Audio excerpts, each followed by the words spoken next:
Primeiro, agradecer essa oportunidade que nós temos de conversar. Eu acho que neste momento que a gente está passando, que todos nós estamos vivenciando, a segurança da informação nunca esteve tão em voga, né? Nunca esteve com uma importância tão grande. E até então, coisas que as pessoas falavam, isso nunca vai acontecer, isso não é necessário, isso não é importante, de uma hora para outra a gente viu que mudou. A partir de agora, as pessoas estão vendo, e as grandes empresas, as médias empresas, as pequenas empresas estão vendo que pensar na segurança é importante, e pensar além, não simplesmente pensar no básico, né? Então, eu quero começar, já que a gente está falando dessa questão de segurança, pedindo, por favor, que você possa se apresentar, falar um pouquinho a respeito da sua experiência e depois apresentar também a empresa, né, a CrowdStrike, falar um pouquinho a respeito do que é a empresa, né, o que vocês fazem. Legal. Bom, obrigado. Eu que agradeço, Yuri, pela oportunidade de estar aí falando com o teu público. Meu nome é Jefferson, eu sou responsável pela operação da CrowdStrike aqui no Brasil. A gente começou a operação efetivamente há um pouquinho mais de um ano, no ano passado. A CrowdStrike já é uma empresa um pouquinho mais antiga, completa 10 anos esse ano, mas efetivamente a gente começou a operação com recursos locais no Brasil no ano passado. Eu sou do mercado de segurança desde sempre. Já coleciono aí quase 2 décadas em segurança da informação, e realmente o que você falou é verdade, a gente vê um nível de maturidade crescendo ao longo de todo tipo de empresa, não somente as grandes empresas, que, né, de forma geral, sempre investiram bastante, que acompanharam a digitalização ao longo, né, da adoção da digitalização aconteceu em conjunto com segurança da informação, mas agora a gente percebe um movimento muito agudo de empresas de médio e pequeno porte também acompanhando essa tendência, potencializadas, obviamente, pelo que aconteceu da pandemia, né? Muitos negócios tiveram que fechar as operações locais, tiveram que transportar os usuários de dentro do escritório para suas casas, e aí a digitalização ela se tornou muito mais forte nessas empresas. Negócios que antigamente, né, tinham uma operação mínima digital passaram a operar 100% digital. E aí aonde vai TI, vai segurança junto, né? Não existe transformação digital, não existe digitalização de negócio sem segurança, né? Segurança é a grande sustentação que faz com que as pessoas consigam ter tecnologia de informação com confidencialidade, com segurança, enfim, né, poder operar seu negócio de uma forma bastante mais concreta. E onde entra a CrowdStrike nisso, então, né? Você pode falar um pouquinho a respeito da empresa e dos serviços, principalmente, né, que a empresa tem para oferecer, né, como, por exemplo, a plataforma Falcon, né, que, pelo que eu vi, é um dos grandes destaques aí da empresa. Exatamente. A CrowdStrike nasceu na nuvem, né? A CrowdStrike nasceu no ano de 2011, com a ideia de reinventar o mercado tradicional de proteção de endpoints e servidores. A gente vem de um mercado que é muito bem estabelecido, já há mais de 30 anos, e muitas empresas levam como figurante principal da sua proteção o antivírus, né? Então, o mercado de proteção de endpoint é um dos mercados mais antigos dentro da área de segurança, e ele se reinventou pouco, né? Ele é um retrofit ao longo dos anos, se você assim imaginar, né? O que foi acontecendo foi que as ameaças foram mudando, as ameaças se transformaram ao longo do tempo, o poderio bélico das ameaças, por assim dizer, melhorou muito ao longo dos últimos 30 anos, e os fabricantes, de forma geral, foram tentando combater esse novo armamento através de empilhamento, basicamente, né? Então, se empilhou uma solução em cima da outra para poder, né, tentar bloquear aí os ataques que estavam chegando para as empresas, mas, de forma geral, o mercado não se reinventou, né? Então, a proposta da CrowdStrike foi de ser um pilar em nuvem, né? Já existia um CRM em nuvem, que é a Salesforce. Já existia a Workday, que é o RH em nuvem. Existiam outros pilares de empresas que transformaram o seu segmento também, levando os negócios para a nuvem, né? E daí tem um desdobramento muito grande, porque a gente toma proveito de escalabilidade, de velocidade, né, em nuvem. Mas não existia um pilar de segurança. E aí a CrowdStrike nasceu para ser esse pilar, uma solução desenvolvida em nuvem, não é uma adaptação de uma solução feita para on-premises levada para a nuvem, não, é um produto que nasceu em nuvem, então ele foi pensado completamente diferente dos produtos tradicionais. A CrowdStrike também pensou desde o princípio em dar agilidade, velocidade, porque a gente sabe, segurança da informação sempre carregou o fardo de ser muito lento, de ser o que bloqueia, de ser o que não deixa o usuário operar como ele quer, né? Quem nunca já ouviu, hoje está rodando scan na máquina, a máquina não consigo usar a minha máquina, né? Perda de performance com segurança sempre andaram juntos, né? Então, os fundadores da CrowdStrike pensaram em como que a gente pode mudar esse modelo, e aí, de novo, o modelo em nuvem, ele ajudou muito a fazer com que muito processamento, ao invés de ser executado na máquina, ele seja levado para a nuvem, isso faz com que a gente tenha uma leveza e traga performance de novo para os ambientes, né? E a CrowdStrike nasceu lá atrás, pensando, a gente usa o termo de EDR, que é Endpoint Detection and Response, e o EDR, ele tem como premissa principal de imaginar a seguinte máxima: a prevenção que é usada para proteger os computadores, ela vai falhar um momento, porque não existe segurança 100%, né? Ninguém vai te vender um produto ou um serviço, isso aqui eu te garanto que se você comprar, você vai ser seguro 100%, isso não existe, né? Então, a CrowdStrike nasceu já com esse princípio de que, bom, em algum momento a prevenção vai falhar. Quando a prevenção falhar, o que a gente pode fazer para ajudar o cliente, né? Então, dar visibilidade de que tem alguma coisa anômala acontecendo na rede, e entregar também a capacidade de resposta a incidente, ou seja, dar os instrumentos para o cliente poder remediar aquela máquina que eventualmente foi afetada, né? E aí depois foram se adicionando outros produtos, outros módulos, a gente usa o conceito de app, né? Então, a arquitetura é uma arquitetura completamente diferente do modelo tradicional também, só tem duas peças, o front-end e o back-end. O front-end é um sensor que a gente instala na máquina, no servidor, no upload, e no back-end é as nuvens onde o cliente pode adotar um app, 2 apps, 10 apps, dependendo do nível de maturidade que ele tenha, né? Então, para tentar resumir, acho que isso é um pouco do que a gente tenta fazer, utilizando os conceitos de nuvem, a capacidade de nuvem para entregar a segurança mais rápida, mais ágil, e com uma adoção muito mais simples do que o modelo tradicional. E então, é muito mais vantajoso, pelo que você diz, a adoção desse tipo de ferramenta, porque ela é muito mais completa e oferece uma agilidade maior, né? Seria isso. Contra a estrutura tradicional que a gente tem hoje, que baseada em antivírus mais comuns, mais conhecidos, firewall e tudo mais, né? E há um ganho, então, para a empresa nisso, porque imagino que uma estrutura, uma ferramenta mais complexa como essa, que você falou que tem módulos e tudo mais, acaba se tornando mais oneroso. Então, há um ganho, há vantagens para a empresa, seria isso, né? A empresa tem por que apostar nisso. Imagina que a gente conseguiu consolidar, hoje a gente tem 10 apps na nossa plataforma, né? Tudo em um único agente, tudo em uma única console, né? Os dois componentes que eu tinha falado antes para você. Então, o trabalho não é só o custo da solução, né? É o trabalho que a solução vai te dar, porque, né, segurança não é uma pílula que você toma uma vez e esqueceu, né? Você não compra um produto de segurança e deixa ele guardado lá, que ele não vai trabalhar sozinho. Então, o custo de manutenção, ele é algo muito importante, porque o mercado tradicional, por exemplo, as soluções legadas, de forma geral, todo dia você tem que atualizar a assinatura da máquina. Isso custa muito. Isso custa infraestrutura, isso custa processamento da máquina, isso custa a hora de profissional de segurança, que é uma hora caríssima. É muito difícil de achar profissional de segurança no mercado. E você imagina isso todos os dias, né? Então, esse custo não é um custo menor, né?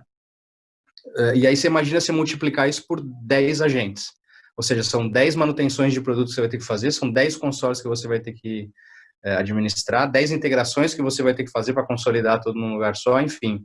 Isso se desdobra num trabalho muito grande, né? Então, a ideia é proporcionar tudo isso através de um único sensor, e aí, se o cliente adotou 3 sensores num projeto, e, né, fez a implementação do projeto, quando ele for adotar o quarto app, o quinto app, ele não precisa refazer o projeto, né? Ele não precisa refazer a instalação de nada, né? A gente simplesmente habilita em nuvem e ele já consegue ter a adoção daquele produto imediatamente. Então, isso faz com que a gente entregue uma adoção de novas camadas de segurança, e a ideia da CrowdStrike é lançar 2 apps por ano, né? A ideia é que a gente possa ajudar o cliente a avançar no nível de maturidade sem ter todo o custo de fazer um projeto, de ter que testar se o agente não vai entrar em conflito com alguma aplicação que ele tem no ambiente dele, no entorno de rede dele. Né? Isso faz com que o cliente tenha bastante agilidade e velocidade para adotar novas tecnologias de segurança que sejam necessárias para o negócio dele. Bacana, muito legal mesmo. E falar um pouquinho então agora a respeito da questão da segurança da informação no mundo que a gente está vivendo hoje, né, dentro do nosso contexto atual, porque a gente vê que, você mesmo falou, né, à medida que a gente está passando por essa crise agora com o novo coronavírus, as empresas estão tendo que se adaptar, né, e trabalho remoto virou uma realidade, né, e com isso trouxe um grande desafio à segurança da informação, porque tanto os profissionais quanto as empresas acabaram sendo expostas a uma ampla variedade de ameaças, né, e a gente já viu, inclusive, algumas situações envolvendo ferramentas que tiveram grande adoção. O Zoom, né, foi um grande exemplo, né, que acabou sofrendo por conta de ameaças e muitas empresas, inclusive, acabaram barrando o seu uso e coisas do tipo, né, gerou muita desconfiança. Então, eu queria saber de você como um profissional, né, como representante de uma grande empresa focada em segurança da informação, como que uma empresa, um profissional, pode se precaver adequadamente contra esse tipo de ameaça, né, principalmente estando fora do seu ambiente, né, levando em consideração que dentro de uma empresa você está numa rede geralmente mais segura, e à medida que você vai para sua casa, você perde um pouco dessa questão de segurança, né, como que um profissional e a própria empresa, né, porque isso coloca em risco a organização, pode se precaver? Olha, são algumas coisas, né? Eu costumo dizer que segurança da informação é um músculo, né? Que você vai criando ao longo do tempo. Você não consegue ir lá pegar um peso e, né, fazer o músculo crescer de um dia para o outro. Segurança da informação é da mesma forma, né? Você tem alguns passos que a empresa precisa adotar ao longo da sua existência nesse mundo digital para poder alcançar uma musculatura mais forte, né? Mas, obviamente, existem, assim, de forma geral, o mercado inteiro, né, tanto os clientes como os próprios fabricantes, trabalharam muito na segurança perimetral, né? Usa-se o conceito de as joias da coroa estão ali, eu preciso colocar o máximo de proteção nas joias da coroa, né? Ou seja, no perímetro. E aí, de repente, essa explosão de trabalho remoto fez com que a joia da coroa se separasse para todo lado, né? E aí agora onde você vai proteger, né? Então voltou-se os ciclos da vida, né? Voltou-se a prestar muito mais atenção novamente no endpoint, porque quando você está no perímetro, você tem várias barreiras antes de chegar em você dentro do perímetro, né? Quando você está na tua casa, num hotel, num Wi-Fi desconhecido, o perímetro é você, é teu computador, né? Então voltou-se de novo ao tema de endpoint. O endpoint passa a ser agora o perímetro, né? Você tem vários perímetros espalhados por todo lugar. Então, a gente percebe que existe de novo um revival, por assim dizer, da proteção de endpoint, de reforçar a proteção de endpoint, porque ela passa a ser protagonista agora nesse novo cenário de trabalho remoto. Mas, de forma geral, para englobar tudo que, né, enfim, se a gente puder dar um pouco de direcionamento para as empresas que querem adotar uma postura de segurança melhor, a educação é o passo número 1, né, como quase tudo na vida, né. A educação, entender quais são as debilidades, ter visibilidade do ambiente é um tema muito importante, educar o usuário final, que é quem está lidando ali, a gente vê uma exploração muito grande do fator humano, né, em grande maioria dos ataques. Ele, né, através de um phishing, através de uma engenharia social, ele explora a parte mais fraca do elo, talvez, então reforçar essa parte para que ela não seja mais fraca, que é a educação, campanha de conscientização, mostrar aos usuários como que funciona a campanha de phishing, ou seja, não deixar o tema de segurança guardado só para o momento que você precisa, né? Fazer com que as pessoas entendam, executar as campanhas internas para avaliar se as pessoas estão clicando, não estão, por que ela está fazendo aquilo, não está. Isso é muito importante, né? Você ter visibilidade é muito importante. Você fazer o check-up da tua segurança é um negócio muito importante, para você não se deparar lá na frente com um buraco muito grande que daí depois o navio vai afundar, né?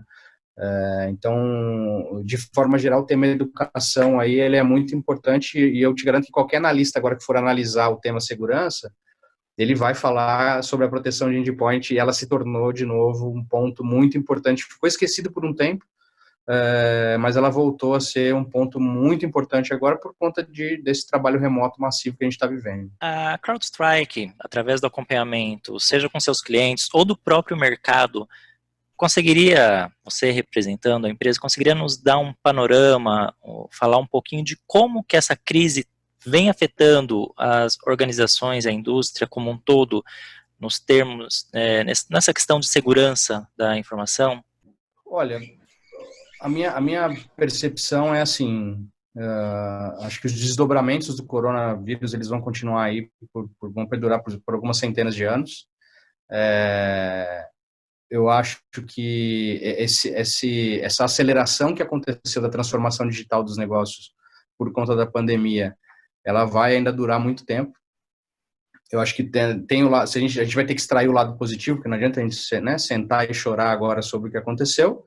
A gente precisa extrair o que teve de bom. O que teve de bom é que muita gente acelerou a transformação digital, e isso vai ter um desdobramento aí, acho que ao longo do tempo, que vai ajudar muito. Muitas empresas estão, né, percebendo que, poxa, eu posso economizar. O primeiro, o trabalho remoto funciona, ele funciona de verdade, né? Segundo, a gente pode explorar muito mais, né? De repente, as pessoas podem ter uma qualidade de vida melhor, né? Quem está como eu, por exemplo, saiu da capital e está no interior, poxa, eu não sei mais o que é trânsito. E vou te falar que é muito bom, é uma parte muito boa. É ruim estar longe dos amigos, não estar na minha cidade, na cidade que eu adotei como a minha cidade principal, que é São Paulo, mas tem uma parte boa, né? Tem empresa que está economizando muito dinheiro com facilities, né, com despesas, né, do trabalho tradicional ali. Eu acho que muita coisa vai ser repensada.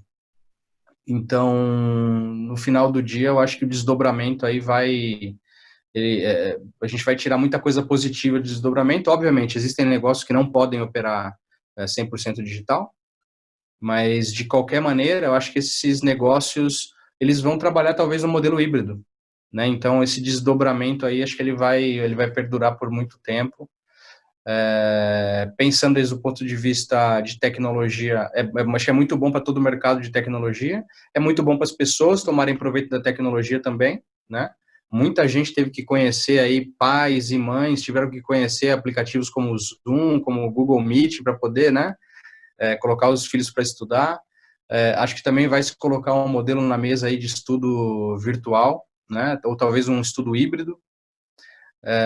Enfim, acho que a transformação está acontecendo já, né? Não é que vai acontecer uma transformação, ela já está acontecendo. Tem muita gente hoje pensando em, poxa, será que a gente precisa voltar como era? Será que a gente precisa voltar à operação como era fisicamente, com um monte de gente, né, um apertadinho no outro ali? Será que não dá para a gente alavancar mais o trabalho remoto e, de repente, ter uma relação, tentar encontrar a relação que a gente sempre tenta encontrar nos grandes centros, né, que é encontrar um bom trabalho versus uma qualidade de vida, né? Então, e de forma geral, e aí pensando agora do outro lado, os atacantes não respeitam a quarentena, né? Os atacantes estão utilizando os temas de Covid, eles estão utilizando essa debilidade aí, a falta de proteção de muitos usuários de não estarem no perímetro, como a gente conversou antes, para capitalizar, né? Para monetizar os ataques. Então a gente vê um crescimento expressivo em ataques de sequestro de dados, que é um ataque onde, né, o conhecido ransomware, o atacante bloqueia o acesso à informação e aí ele pede um resgate para que o usuário possa voltar a acessar aquela informação. Muitas vezes, e a gente segue muitos grupos de atacantes, né, muitas vezes as empresas ou até as pessoas, elas pagam porque elas não têm uma cópia de segurança, ela tem que pagar para ter acesso naquela informação. Então, é um mercado muito rentável para o atacante, né? O atacante hoje não é mais um menino com um gorro preto, com óculos escuros, né, apertando o botão no computador.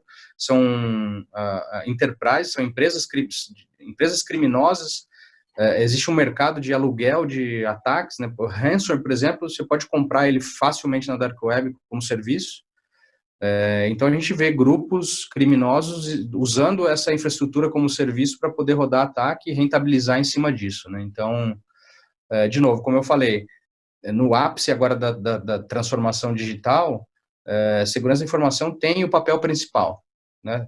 Tão principal quanto a tecnologia, né? Não existe tecnologia sem segurança, então passou-se a ser o tema agora. Eu venho lá do mercado de segurança, lá no momento de trás, onde nem existia um executivo da área de segurança, né? E aí a gente viu já algumas empresas começaram a executar a ideia de ter um executivo, participar já das novas ideias, né, de novos projetos de transformação digital, etc. E a gente dá um salto agora, né? Teve um hiato e depois a gente dá um salto aonde o executivo de segurança muitas vezes está tomando as decisões pela empresa, né, para falar, olha, esse é o caminho a seguir, esse é o movimento que a gente tem que fazer para poder operar com segurança, para poder fornecer o que a gente precisa agora, porque no mundo digital agora não pode parar mais, né? Eu faço a brincadeira do quem tinha um sistema de POS, né, para colher pedido no restaurante ali digital, se ele falhasse, o cara pega a caneta e o papel e escreve ali e vai fazer o pedido igual. Talvez mais lento, né? Vai demorar um pouco mais, mas ele consegue operar. No digital não é assim mais, né? No digital, o digital tem que funcionar, senão não tem o serviço. Então, acho que isso vai mudar bastante aí, está mudando bastante o conceito dos executivos, dos principais executivos das empresas, para trazer o pessoal de segurança de volta, para sentar na mesa e tomar decisão junto com esses executivos. Bacana, muito bom, muito legal esse seu esclarecimento, Jefferson. As regras do jogo estão mudando, né? A verdade é essa, porque a gente está num novo cenário. E você acabou já respondendo o que seria a minha próxima pergunta, né? A respeito de como que vai ser o mundo nesse novo normal, entre aspas, né? Não gosto muito desse termo, mas como que vai ser esse mundo, né? Depois, né? Quando estivermos um pouco mais tranquilos, e realmente as coisas não vão ser iguais, e as empresas estão vendo, né, foram forçadas a se adaptar, e essa adaptação vai ficar, né, é uma transformação, talvez até uma revolução digital que a gente está vivendo, que veio para ficar e mudou tudo, né, isso é um fato, né, e isso é muito bacana, muito legal suas considerações, gostei bastante de ver esse ponto de vista do que a gente tem aí pela frente, inclusive das ameaças, né, que são gravíssimas, né? A gente tem, eu acho que não só em termos de empresas, né, as pessoas em si, você falou a questão dessa coisa de sequestro de dados, a gente vê isso acontecendo com pessoas, inclusive, que às vezes, tipo, eu já vi gente que teve Evernote bloqueado, outro dia meu amigo quase teve um Instagram roubado, entendeu? Sem contar os golpes de WhatsApp que estão se difundindo cada vez mais. Eu mesmo já tentaram pegar meu PIN lá de acesso ao WhatsApp umas 5 vezes, cada vez com um restaurante diferente, né? Então, acho que isso está acontecendo com todo mundo e acho que é aquela coisa, né? Muitas vezes a falha está na pessoa, às vezes não é a tecnologia, né? É a tal da engenharia social, né? A pessoa dá a ferramenta que o criminoso quer, né? Acho que isso é um ponto importante. Exatamente, acho que isso que você falou, assim, se tiver que adicionar só mais alguma coisa, ou salpicar em cima do futuro, eu acho que as pessoas têm que entender que elas também fazem parte de segurança. Segurança não é um pessoal ali que é responsável por segurança, todo mundo é responsável por segurança, né? Todo mundo que está trafegando dado, todo mundo que tem dado armazenado, todo mundo que de alguma maneira está trabalhando ali com, né, existem algumas linhas de pensamento que falam que o dado é o novo petróleo, né? Todo mundo que está mexendo com né, com esse novo petróleo aí, com a informação da empresa, ou até mesmo com informação pessoal, tem que estar sempre de olho, tem que cuidar, todo mundo é corresponsável por segurança da informação, né?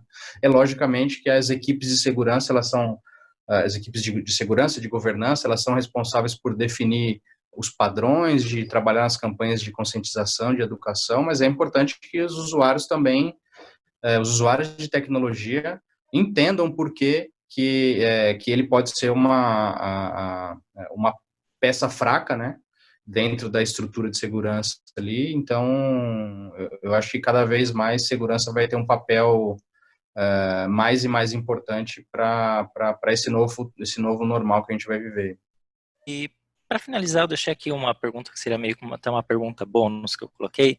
Eu estava dando uma olhada lá no site da CrowdStrike e vi lá uma informação a respeito de alguns programas gratuitos para ajudar na proteção dos trabalhadores remotos nesse período de pandemia que a gente está vivendo, né? E eu vi que basicamente são dois programas, né, o programa de licenciamento contínuo e o Falcon Prevent para uso doméstico. Minha dúvida é se esses programas eles são válidos, né, para os clientes brasileiros e como funciona, né? Se você puder falar um pouquinho de como que a CrowdStrike está, então, agindo nesse momento em relação aos seus clientes para ajudá-los nesse momento que a gente está vivendo? Uhum. Os dois programas foram lançados no meio de março desse ano. A ideia é proporcionar o programa de Burst, ele entrega para o cliente, a empresa que já é cliente da CrowdStrike, 10% de licenciamento gratuito a mais para ele usar durante o tempo de pandemia, sem ele ter que fazer aquisição de software. E depois o programa de Home User, ele teve como ponto principal, imagina que muitas empresas não conseguiram chipar computador para casa dos usuários, porque eles usavam desktops, né? Ou seja, computadores fixos, né? E aí, de repente, foi todo mundo para casa. E as empresas não conseguiram nem sequer comprar computadores, né, para mandar para casa das pessoas, né? Então, muitas empresas se viram com um cenário onde, poxa, eu vou ter que pedir para o funcionário trabalhar com o computador dele. Só que daí isso causou um outro problema, né? Poxa, mas e agora? Que proteção que esse cara tem na máquina dele, né? O que ele tem como que ele tá guarnecido de segurança? Então a gente lançou esse programa para disponibilizar o licenciamento também para esses usuários de forma gratuita, para que essas empresas possam instalar nos computadores das casas das pessoas, né? Para que elas também tenham aí uma única console de visualização, seja na máquina corporativa ou né, usar o termo de BIOD, que a gente usava para outra coisa, o BIOD agora acabou sendo a máquina da casa das pessoas, né? Mas não deixa de ser o mesmo conceito. Os programas estão válidos ainda, quem tiver interesse pode entrar no site crowdstrike.com.br, solicita um trial, entre em contato com a gente, que a gente consegue disponibilizar aí por um período de tempo a solução para que... E essa é a vantagem, de novo, de se utilizar do conceito de nuvem, né? A nuvem, em alguns minutos, a gente consegue disponibilizar uma console, o usuário faz o download do software e consegue distribuir para os seus usuários para fazer a instalação. Então, a adoção que a gente estava acostumada de segurança, que era, né, projetos intermináveis de 3 meses, 6 meses, de 1 ano, a gente troca isso por alguns minutos, né? Então, é muito fácil a adoção, o cliente não precisa remover nenhuma solução de prevenção, nenhum antivírus que ele tem eventualmente na máquina. Então, isso ajuda com que as empresas ganhem visibilidade e tenham certeza de que os seus usuários estão guarnecidos ali da segurança necessária para poder tocar a vida em frente e seguir adiante. Muito bacana, muito legal mesmo. Parabéns pela iniciativa da empresa, que acho que ajuda realmente, porque é um momento que, como a gente falou, né, as empresas ficaram meio perdidas, porque aconteceu tudo de uma hora para outra, né, ninguém estava esperando, e acho que é muito bacana isso. Então, foi um bate-papo muito bacana, eu aprendi bastante, foi bem enriquecedor. Eu quero, então, mais uma vez te agradecer, Jefferson, pela oportunidade de a gente conversar, então, um pouco a respeito disso, né, de um assunto tão importante, né, e tão, assim, que afeta tanto o nosso dia a dia hoje, mais do que nunca, né. Acho que, como eu comecei falando, a segurança hoje virou um dos maiores destaques, um dos maiores pilares da nossa vida, seja profissional, seja das empresas e dentro das nossas casas, inclusive, né. Então, muitíssimo obrigado por essa oportunidade, Jefferson. Imaginei, eu que agradeço e mais uma vez, obrigado pela disposição em conversar com a gente, em poder transmitir a nossa mensagem. Como eu falei antes, quem tiver interesse de conhecer um pouco mais da solução, crowdstrike.com.br, entre em contato com a gente vai estar à disposição para ajudar aí sempre que necessário.